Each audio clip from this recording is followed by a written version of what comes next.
Welcome back to The Whole Person Revolution. I'm Ann Snyder, here with my co-host and editorial colleague, Jeff Reimer, and we are here today to talk about male friendship. Those of you longtime listeners will recall that last summer, summer of 2022, this podcast and Comment Magazine itself spent a whole season exploring friendship. A season that our metrics show was up there as among our most popular themes to date. This may be for reasons of longing, if not starvation. Surveys show that the percentage of American adults who say they don't have a single close friend has quadrupled in the past 30 years. That's a lot. And it gets even more striking when you look at men. The American Enterprise Institute's Survey Center on American Life used the phrase, quote, friendship recession in 2021 to describe the free fall in male relationships. According to this survey, the percentage of men with at least 6 close friends has fallen by half since 1990, from 55% to 27%, and that the number of men without any close friends has jumped 5-fold in that same 30-year time period. Single men fare the worst. 1 in 5 American men who are unmarried and not in a romantic relationship report not having any close friends. There's a whole set of stories behind these numbers, a story perhaps of an erosion in local institutions that compel one's participation off the screen, a story of delayed marriage, a story of what we do and don't prioritize in the formative pathways of education nowadays, and a story perhaps of an atrophy in basic skill building, of social courage, and a willingness to be intentional. So before our guests come on today, guests who have a particular counter-narrative to share as to how they've tried to beat back and overcome this cultural inertia in their own lives, I wanted to ask my colleague here, Jeff, if you don't mind, how important have male friendships been in your own life? Incredibly important. Growing up, I was... my parents have repeated to me very many times how important friendships were to me, even when I was a little kid. My siblings were much older than I was, and so I kind of craved friendship, and it's always been important to me. But about 10 years into my marriage, I had a couple of good friends, and we were sort of, I don't know if concerned, but we wanted to make our marriages last, and we were trying to figure out good ways to do that. And my friend said, well, I know a marriage and family therapist who does these groups for men. Maybe we should look at that. And so we did, and we ended up recruiting 4 or 5 of our other friends, semi-close friends at the time. And it turned out this group, we kind of became a part of. His whole strategy for saving marriages was get guys together and make them become friends. That was like his entire, like, because this guy just sees, I mean, he sees the dark side of marriage, right? People don't come to him, and typically unless something's failing. So he said, you need to, in order to be better husbands and be better men in general, you need to like go away from your family on a regular basis and spend time together as men, and not just go through curriculum or whatever. Like it was very much do things together and become friends for life. Like don't fake it. It's not just part of your group. He's like, if I succeed, you guys will, like be at each other's funerals. And that was maybe 10 years ago, and we're still meeting. And he's not in the picture anymore. So we're on our own steam. And I would say he's right. Like it was an incredible experience. I've got these friends who, and they're electricians, they're construction workers, they're aerospace engineers. We're not all from the same walk of life by a long shot. So that has been an incredible part of my, the last 10 years of my life. A very, very central part that male friendships played. Yeah, it's really interesting. Years ago, when I was studying institutional character and thinking about the role of leaders and looking at specifically like well-seasoned leaders, president of a company, president of a college, that sort of thing, I noticed there was this secret sauce those who were men who had not fallen into any scandal were still clearly like curious and learning and on sort of have that growth mindset as leaders, even in their 60s and 70s, who had long marriages and that sense of dignity, respect, but also genuine affection from the community they were leading. The secret sauce in all of them, I'm thinking of at least 6 in my head across sectors, was that they had had a group of consistent friends, a small, like between 6 and 10 male friends that they had nourished for decades. And I thought that was really interesting and not something that I'd like seen written about, say, in like Harvard Business Review, how to succeed in life or something. And I'm just wondering if you could reflect a tiny bit more. Why does it work? In this case, it sounds like across class and profession and sector. What is the juice it gives you to be better at all your base commitments? One of the prerequisites of our group particularly was just like brutal honesty with each other. And like even to the point where we initially we signed a sort of covenant type paper that you don't share anything that happens outside of this group, and if it's extremely sensitive, not even with your wives, like you have to have this kind of base sense of togetherness that's not automatic, and putting ourselves into that space week after week, I think, sort of opened us up to, I mean, he was a therapist, so there's a lot of therapy kind of speak involved in it, but new levels of vulnerability and openness, and exploring like deep kind of histories of betrayal and powerlessness, like these kind of very formative experiences in our lives that guys just don't typically go into. They think it's like unmanly or whatever, but it became, I think, exploring those things together became sort of glue relationally that, it makes you into a better person generally, not just a better friend.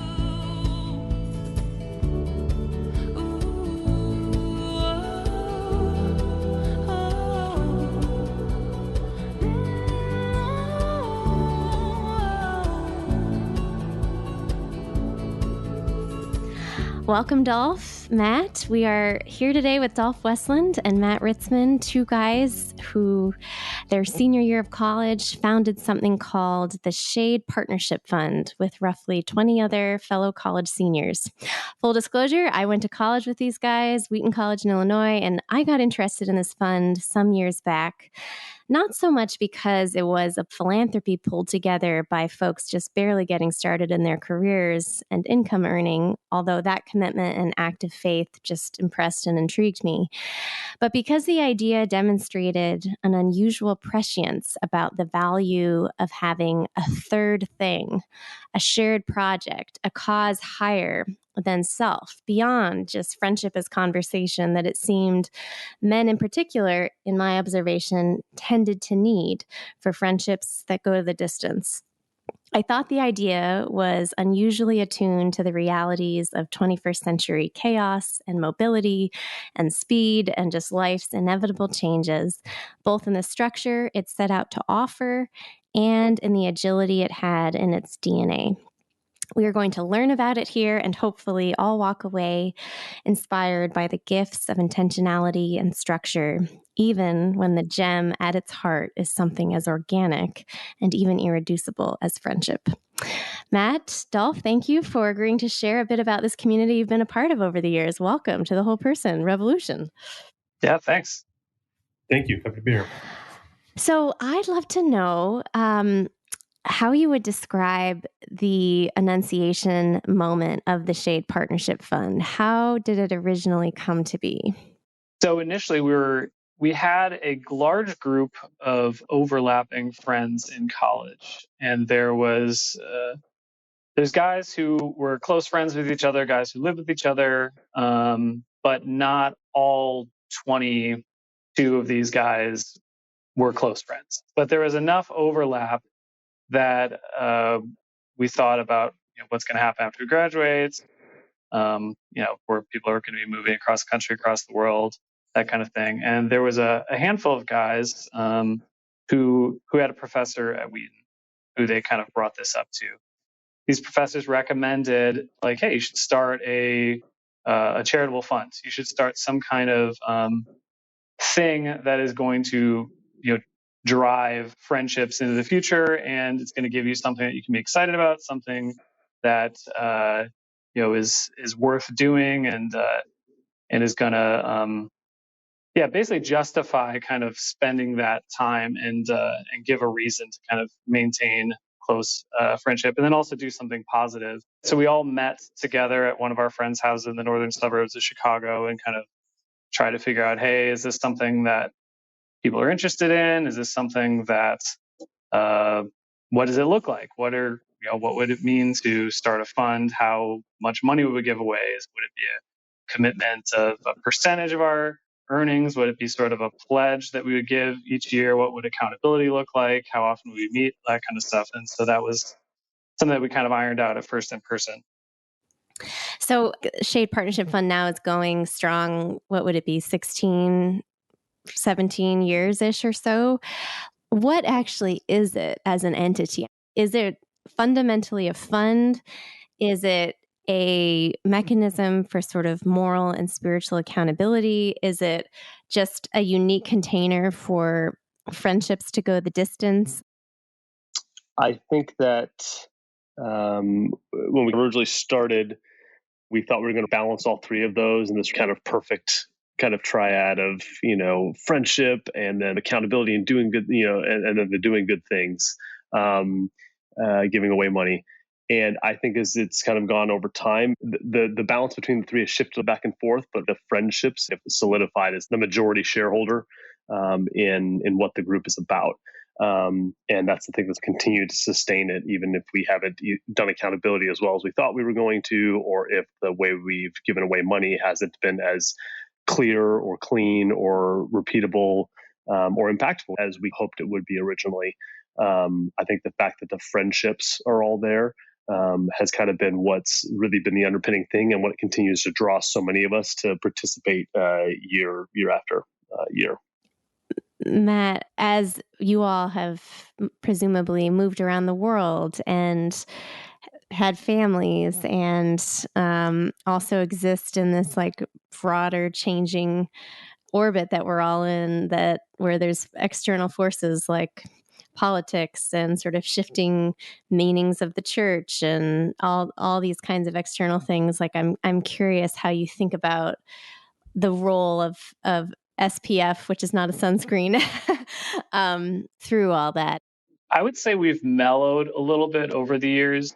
Initially, I think people got a little more worked up about, what exactly what types of organizations are we going to give to? Let's be really clear, really narrow. Let's make sure we're doing a lot of research, being very precise, and sort of more debate about how much is each person going to give? We need to make sure everyone is giving at a similar level or a similar kind of percentage, and constantly sort of reevaluating the types of organizations we want to do. We want to have new organizations every year? Do we want to, do long-term partnerships? Do we want to make sure that we're giving away bigger and bigger grants every year? What is this going to look like after we die? And I think it's become a lot more clear, as Dolph said, that it's really much more about the guys who are part of it and spending time together and having something that we can all enjoy doing together that we feel like is a positive, good thing. We don't actually think this is going to be anything after we die. We think it's much more about just spending time together, doing something together. The guys are all over the political spectrum. Not all of the guys are Christians. Not all the guys are married. Like, not all the guys have kids. So I think that we've been able to be a little more relaxed about those kinds of things, and just appreciating the history we have together, and enjoy being a part of each other's lives. You've mentioned accountability a couple of times. What does that look like? Is that guys among the group being accountable with each other for their giving, or does it go beyond that? Is there one person who's like sort of the accountability guru, or what does that look like? We originally designed it trying to like be really, really thoughtful how we're going to do things. We're going to build an institution here. We got a lot of processes and methods, all this. And so the original kind of model we put in place, we kind of called the pledge model. And so rather than have like a percentage dues of anyone or a certain amount you had to give, everybody every year would make a pledge. Here's how much I think I can give this year. You then would declare that pledge to one other guy in the group and to the treasurer of the group. So there was two people that kind of knew what your pledge is going to be, and then that person was supposed to then keep you kind of accountable over the course of the year for hitting that pledge goal. And at the end of the year, the end of the fiscal year, having a discussion one-on-one to decide, hey, did I hit my pledge? Why or why not? Is there there's something we need to process or talk through there? And if I didn't hit my pledge, do I still feel like do I still feel it's appropriate for me to vote at this year's meeting about how we're going to use that money? If I didn't get any money this year at all, do I still get a say in what happens to everybody else's money? And we basically deferred to people to have those individual conversations one-on-one to then decide whether they were going to participate in the large group at the end. Over time, it's morphed a tiny bit where the treasurer, since that person has access to kind of where everybody is, will about once a quarter send a spreadsheet out to the whole group that has all the guys, their names, and the percentage towards their pledge that they are. So nobody knows how much anybody is giving, but we do get to see who's on track to hit their pledge or who's kind of not on track to hit their pledge, to provide a little bit of, in theory, public accountability. All that to say, that sounds all very formal, very structured, but I would say it's a pretty light touch when it comes to accountability. It is just a way to kind of prompt guys a little bit in public and in private to adhere to the commitment they made. While it's light, I also would say it's probably more accountability from a financial giving standpoint than I have anywhere else in my life. So I would say it's good for that. And the kind of the light touch method we have, I think it works decently well. And we hit the pledge almost every year overall. And those pledges, you keep those sort of semi-private as a way of sort of protecting the relationships among the group. Like, that's not exactly public knowledge. Yeah. I think that originally, as Matt alluded to, we have a lot of different guys from kind of all over the spectrum of different things. And so I'm sure you can imagine trying to take 20 different people's perspectives of how we should do something and like make a decision. And we kind of reset back to the kind of the lowest common denominator that's going to maintain friendships and not, kind of upset or tip the balance of anybody's comfort level. And so I think that some people at the beginning might have been like, hey, we should actually put down like what we're giving in dollars so we can, kind of, again, be very exemplary in how transparent we can be. And I think some guys on the other end of the spectrum didn't feel like that was, what they wanted to do or that their spouse wanted them to do. And so we settled in kind of a middle of let's just talk percentages. Yeah. So say a little bit more about the, like, how does SPF function, in terms of the authority of the different sort of spheres or institutions in your life, church, family, workplace? I mean, like, sort of as a de facto reality, like, this is way more financial accountability than like even your church requires of you. How do you navigate those, like, where authority starts and stops and when they bump up against each other? I doubt that any of the guys in the Shade Partnership Fund would consider this their primary mission or their primary outlet for philanthropy or meaning. I would imagine that most of the guys are, sinking a lot more energy into their families, their professions, their local churches if they're participating in a church. And some of them are even more invested in other startup or charities or nonprofits that they're just more involved in. We have a few guys who at various times worked full-time for nonprofits and have been very involved in those. So I wouldn't say this is like the dominant force, probably in any of the lives of the members, but it has been a really consistent force. The in-person meeting has definitely been a big key. And the attendance to that meeting has always been, I would say, almost always 70% or higher, aside from like 2020. The consistency, I think, has been very important. And it's something that the guys seem to value a lot and enough to make a cross-country or even cross-continent trip every single year. I really appreciate that word consistency, Matt.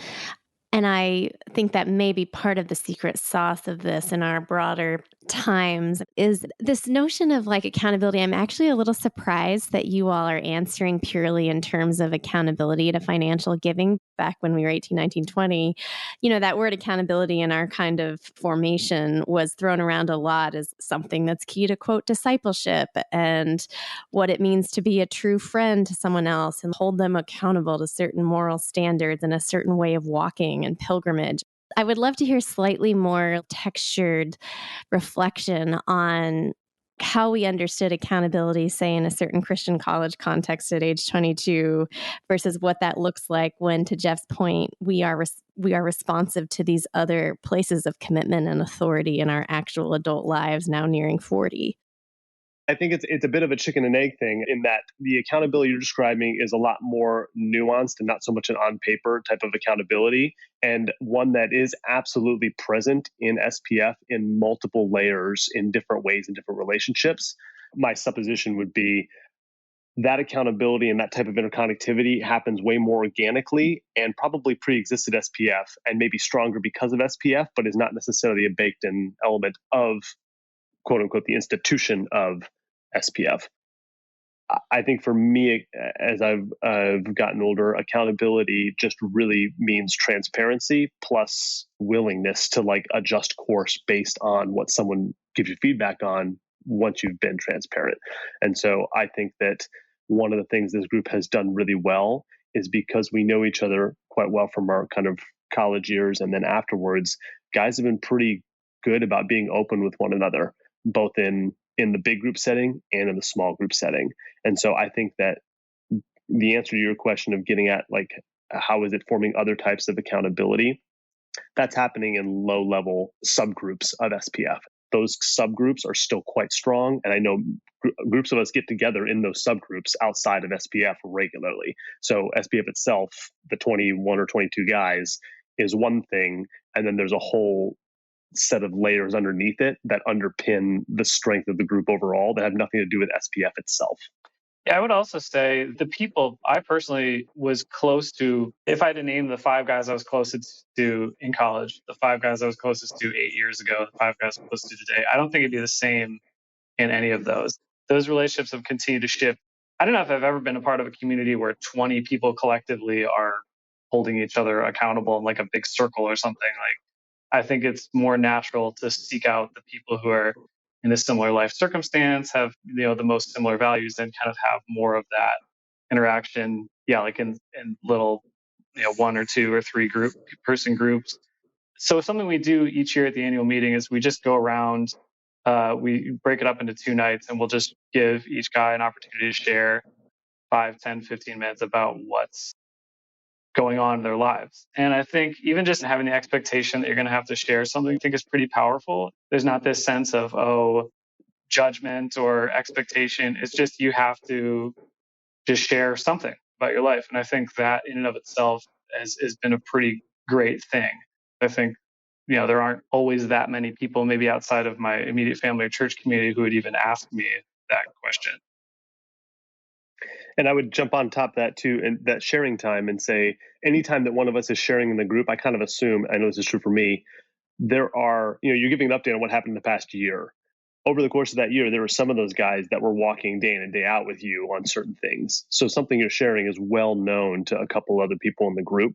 And so every time we're kind of in the share group, I sometimes find myself thinking, okay, what level do I want to share here? Knowing that if I give kind of a glossed over version of it, there's a couple guys sitting in that room that are like, you're not given the reality of this. Even just that, my awareness that there is a level of accountability that's there if I'm just kind of glossing over something that was actually super hard and traumatic, or something that I really needed to grow in over the course of my year, is helpful for me to think, why don't I want to share this with the other 15 guys? Or why am I trying to project that I'm one way when I'm not?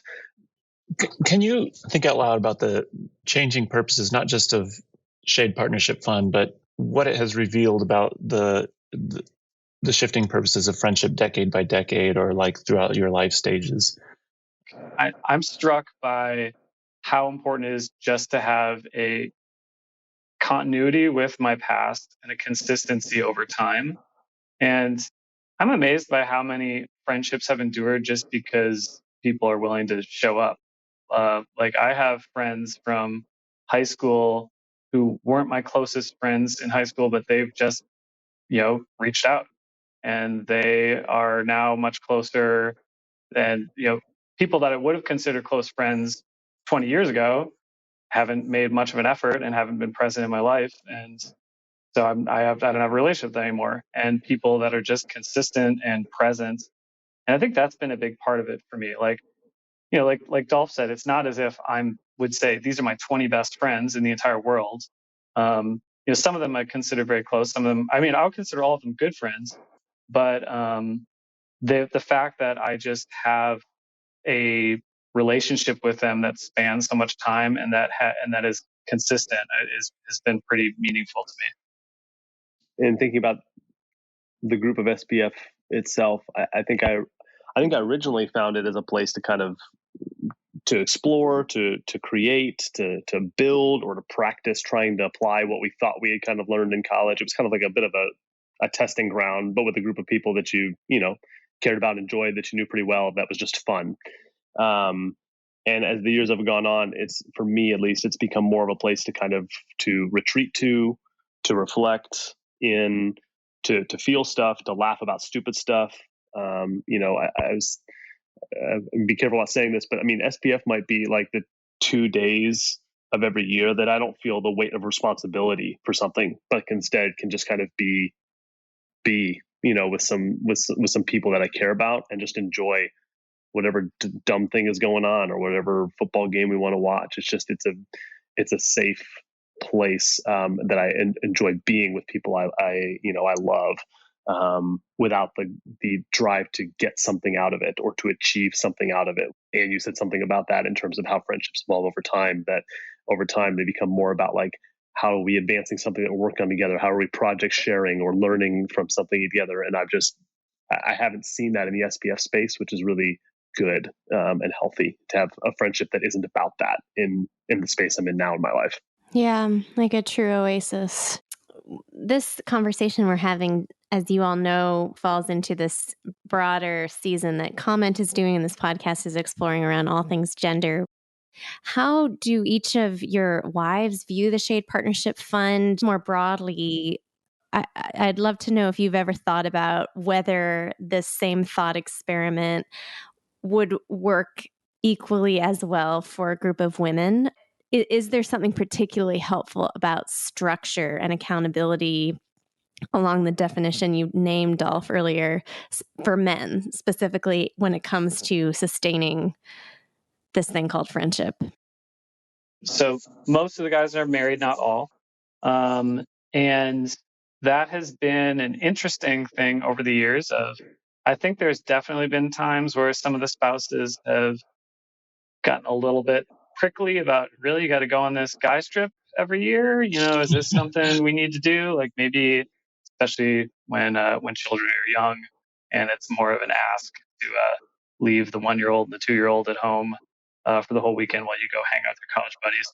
So I think, yeah, I would say it has been something that most of the spouses probably respect and understand. I think early on there was maybe some that thought, "Oh, is this something I could participate in? Is this something the rest of our family get involved in?" That would we've briefly discussed it, but then realized it would just be a logistical nightmare. We'd be talking about like 100 people and trying to find some kind of campus to bring together. But also, yeah, we kind of also realized this is not like about our families. It's about like the friendships with the guys. And so I think most of the guys have just had to practically kind of negotiate with their spouses. Like, all right, well, I'm going to do this weekend. And so we need to find a trade and, you do a girls' weekend, or you do what you need, and trying to negotiate that, because yeah, it is an ask, both financially, the contribution financially, like the flights and the weekend, and then the time spent away from families. I don't know why it would require that justification. Like, hey, we're not just getting together to have fun. We're getting together to have fun, and we're giving away money, and we're supporting these great organizations. But that has been helpful. Like, I think it's perfectly reasonable to just go have a weekend with your friends. But I think having that extra bit has definitely played a big part in this being a more sustainable thing. I certainly wouldn't presume to speak on behalf of all the other spouses, the wives, but I have observed that they kind of fall into two categories in general.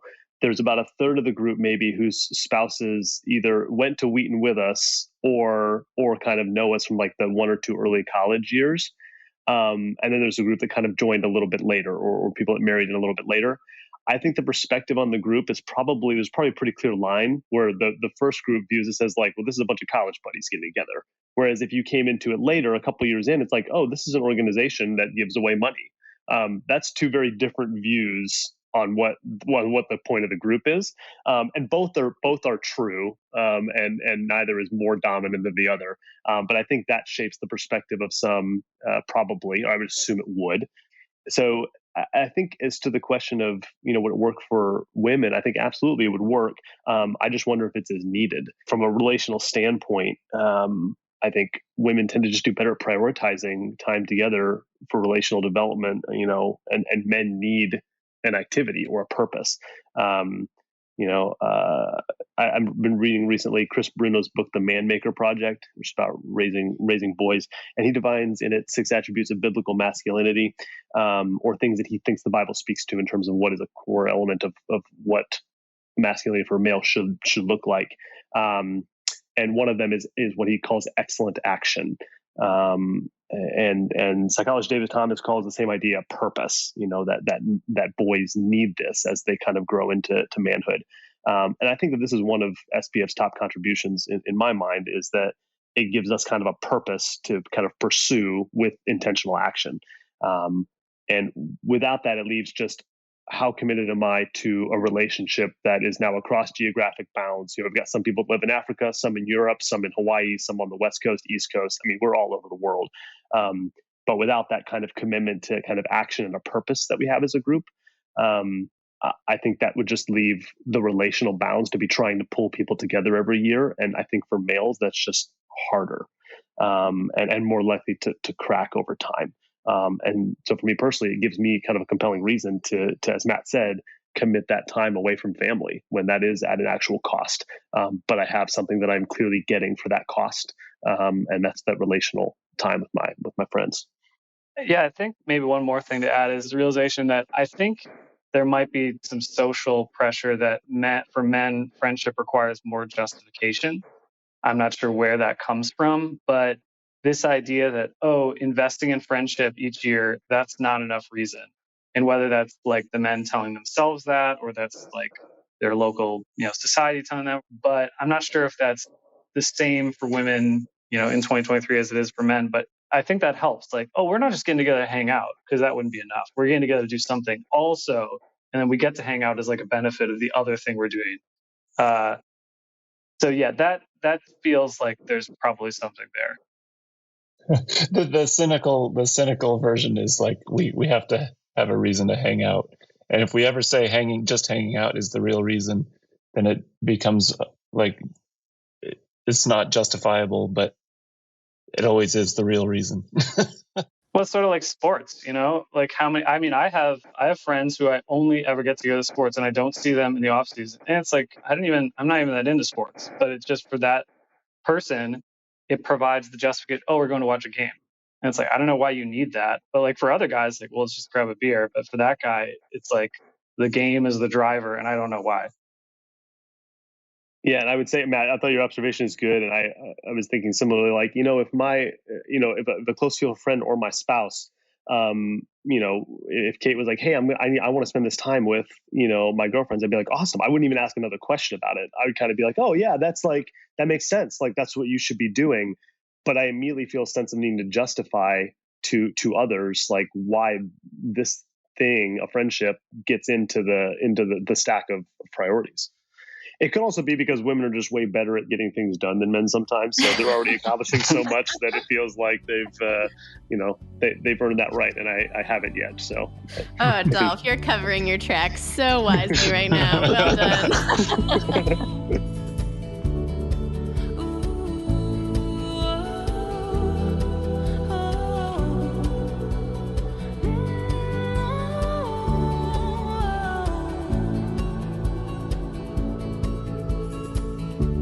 So has SPF ever almost died? I don't think SPF has ever almost died. I'll say that. I think that from the very beginning, there's been a default to protect the friendships. And so anything that might have been an existential threat to the entity was deprioritized compared to maintaining connectivity and friendships with guys. I think that over time, there may be some elements of it, like the amount of money we give or how much we contribute, that may atrophy a little bit or may not be as strong of a driver of the overall purpose of the organization as they were at the beginning. But I think most of us, if not every single one of us, are really okay with that. And so I don't see SPF dying anytime soon. Certainly not because of any internal issues. And I can't think of a single external issue that would prevent us from kind of, continuing to get together once a year, and spend time together. Yeah, it's I mean, the level of investment has ebbed and flowed for each individual. And also I think there's been, like, early on there might have been more focus on, oh, you got to meet your pledge. We got to give more money. We got to build this thing up. And there might have been some, either irritation or a shame about, oh, I didn't meet my pledges here, or, oh, this guy's not giving enough, so I'm less invested. I think that has waned a bit. And now it's probably more, how much do you feel strongly about enjoying spending time with the guys? And this season, probably most of them are still like, yeah, I really want to get together. Some guys might have other things going on and be like, oh, it's not that big of a deal if I can't make it this year. So that ebbs and flows. It's not always the same ones either, but there has been a strong majority of involvement every year. So is there ever, like, if you see somebody sort of their involvement tapering off, does somebody like intentionally reach out to them, like, hey, we noticed like you're not as involved, like, get it together, or like, no, like we still want you a part of this, or does that happen? Yeah, that's also something that's changed. We have had at least one person permanently leave after a few years who just said, hey, I'm not really into this anymore, and just left. And that's fine. But I think early in the years, it would have been like, oh, under what circumstances would we expel someone? If you missed your pledge 3 years in a row, should we, like, I mean, not really, but like there was a little more of that. And now it's more like, hey, we would love to have everyone come, like, we just want this to, and if someone hasn't shown up in a few years or hasn't been very responsive, we would ask someone who's like the closest to that individual, say, hey, why don't you reach out to that guy, like, see how he's doing, like, let him know that we'd love to see him again, or, is there something that would be preventing him from coming, or is there something we could do differently? If I might ask this, you mentioned political difference earlier. How much has politics reared its head in the dynamics of the group, especially over a pretty heated last 7 years in the US? I have not found that conversations that were political to be particularly divisive. I mean, you got guys on different sides of different issues, so there's some healthy debate. But I have not observed anything that I thought anywhere close to approached the kind of vitriol that we see in the public square in America right now. Ultimately, it's not going to change the way I feel about this guy. I disagree and will continue to disagree, and I have my opinion, and that's okay. And to the question of what causes, it hasn't affected that at all. I think most of our causes are pretty awesome causes. I just want to say, like, they are not attached to a particular agenda of either side. And so I have never detected that being an issue from an American political standpoint. The starting point is that we know and love these guys and have known them for a long time.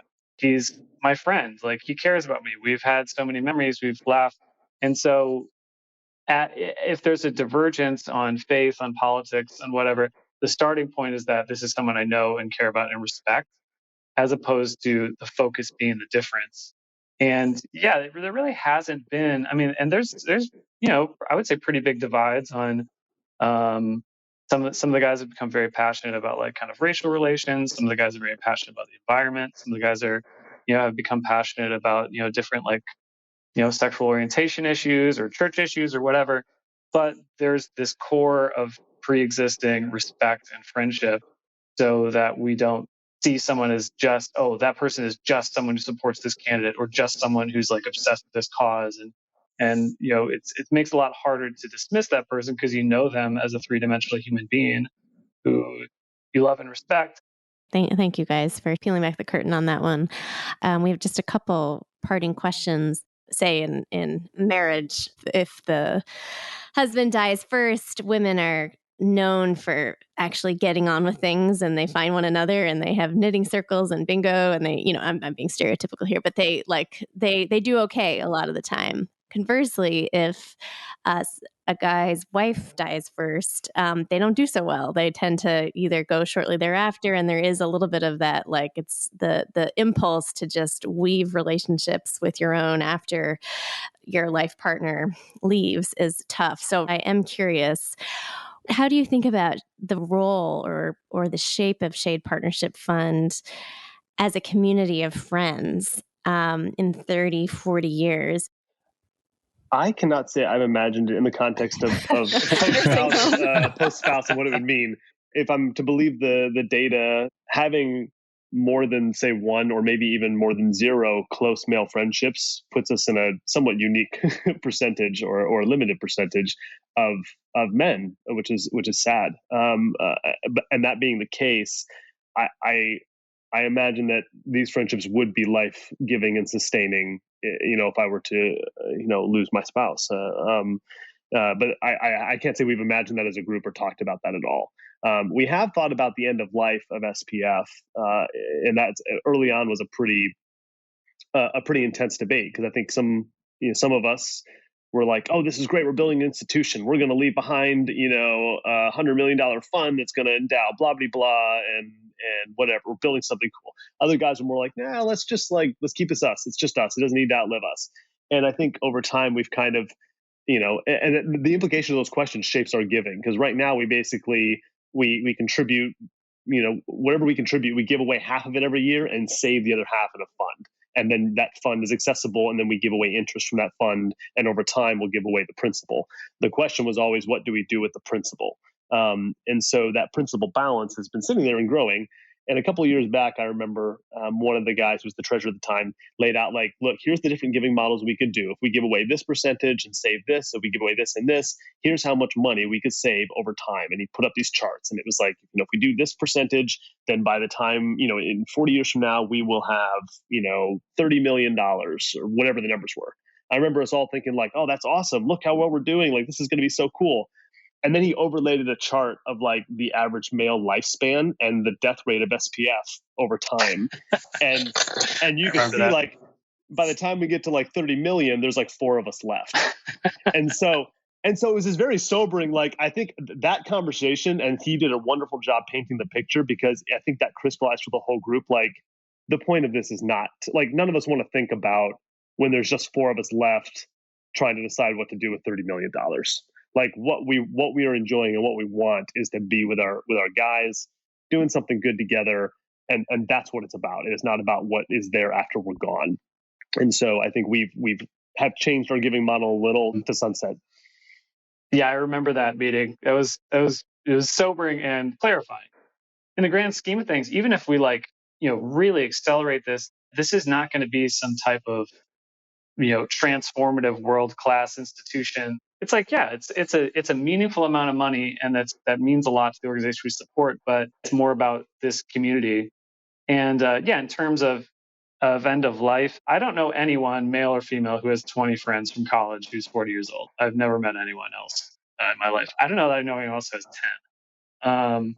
So I think that is a unique blessing that we have, and I think sets us up, hopefully, to just have just another kind of piece of having some kind of community when we're old. I mean, I know that for our parents' generation, once men and women got married, the gender roles that was normative was that not only did the woman care for her friendships, she took over the man's friendships. And so, like, she would send Christmas cards to his friends, and it became this thing where she was communicating with his best friend's wife, and like that was the touch point. And so these two men no longer actually had a relationship as really the wife's role to kind of take that on, and that was just this strange dynamic that I think was probably deeply unhealthy. That these men, when they got old, hadn't maintained any friendships, and just sort of offloaded that to their spouse. And so, yeah, I hope our generation is a little wiser with that, and I think this is definitely helpful in that regard. If you were approached by a bunch of college seniors who are wanting to do something similar, what advice would you give them? What are things you wish you had known when you started out? Well, I guess my number one piece of advice would be do this. But then I wouldn't give them much of a definition of what this is, other than here's your goal. Your goal is to have something that you do with your group of friends that is about more than just getting together and talking. What worked for us was, this kind of putting together a fund, to kind of give money. It could be something different. I'm sure there's people more creative than me out there that come with other things that it could be about. But I had started putting together actually like a template of like how to replicate this. And partly driven by some of the conversations we had at Lady Lodge several years back, to say like, oh, how do we export this? How do we turn it into something else? Here's the 10-step process. Here's the questions to think through. And I would be less inclined to give that resource to anybody these days, because I think that the real growth and formation happened through us having to figure out what we were doing. Like, we had no clue what we were doing. We had to wrestle through every question. What's the long-term goal of this? What's the balance between doing more good with money that's earned interest in 10 years versus deploying money for the kingdom tomorrow? And you had guys across the spectrum on that. What's the balance between giving domestically versus giving internationally? All of these, there's several layers of questions that we just had to wrestle through and try to decide what we were about. And I think that I learned and grew and got to see perspectives of guys that were very different from my own, from just going through the process of building it. So my advice would be, do this, because the process of doing it is going to form you individually and deepen friendships with guys. Matt and I were not particularly good friends in college. Like, I knew him, but like we weren't really like particularly tight. Now I would put Matt in like my top 5 in the group. Matt, if you sent more Christmas presents, maybe you'd be like top 4. But I'm taking notes. But I think Matt. But I have found a lot of camaraderie with Matt because of the context in which he's living in the city is similar to the context in which I live, and I know my wife and I, Kate, much more than me, are trying to emulate what he did with the school in Chicago, with the people there that he was in relationship with.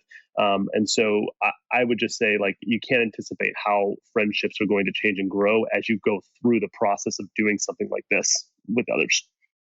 Yeah, and it's interesting because I think as a 39-year-old, I can look back and look at ways that me as a 22-year-old in our group seemed sort of naive and taking ourselves way too seriously, and like, that feeling you have when you're young and you think you're going to make a huge difference, and then you realize that like you can make a difference, just not at the scale that you maybe assume.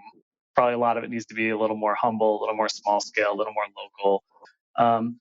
But yeah, to Dolph's point, I wouldn't necessarily want to extinguish that in 20-year-olds, and I think that it's important to work through that and to not say, oh, this, you're not going to do anything, whatever, just get together and hang out. It's like, because I think that would quickly peter out, and I think to Dolph's point, it is important to sort of work through that in a group, having to kind of negotiate, having to take other people into account, and the idea that like we're all giving this money. I think there's definitely been a few of the spouses who've said, wait, so you're just giving money and letting other people decide where to give it? Why don't we just give it where we want to give? And which is a valid question.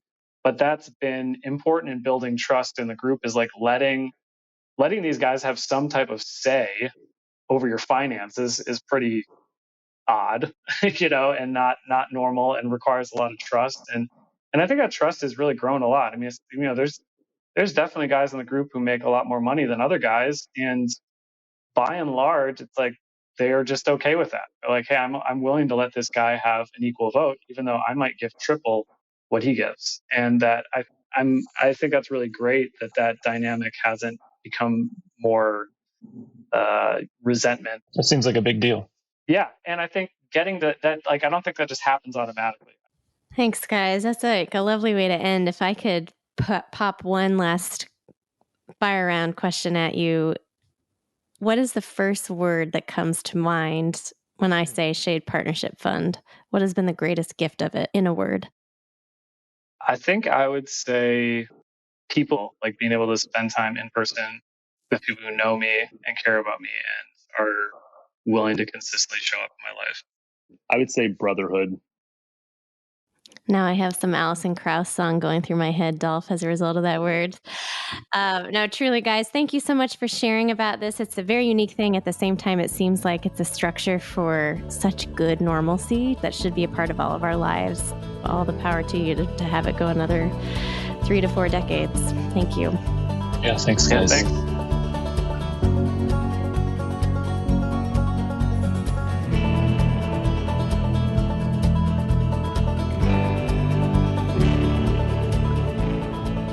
Thanks for listening to The Whole Person Revolution, a podcast of Comment Magazine. Comment's mission is to foster imagination for a thriving society. We publish pieces by cultural luminaries and pioneering practitioners.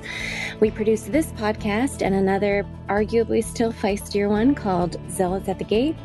We equip and convene civic leaders through suppers and other gatherings all around North America, and we are stewarding a budding institutional ecosystem animated by the Christian humanist tradition, an ecosystem known as Breaking Ground. Comment readers are society's weavers, those community shepherds laboring to hold our social fabric together. And our job in all that we do is to help them, really help you, rehumanize our age, equipping you with frameworks, stories, and exemplars to sustain your vocational joy, refresh your vision, and connect you with one another to effect real cultural change. Consider joining us. You can write, you can read, you can host a comment supper in your neighborhood, or attend one of our webinars with an author. We want to equip you to be an agent of renewal in our time, and we need to learn from you. Write to us at podcasts@comment.org and expect a substantive exchange. We're honored to have you within our orbit and to pilgrim together toward wholeness in a world splintering against it. The Whole Person Revolution is hosted by Comment, edited by Becca Bruder, produced and with original music by Allie Crummy, audience strategy by Matt Crummy. I'm Ann Snyder. And I'm Jeff Reimer. And we'll see you next week.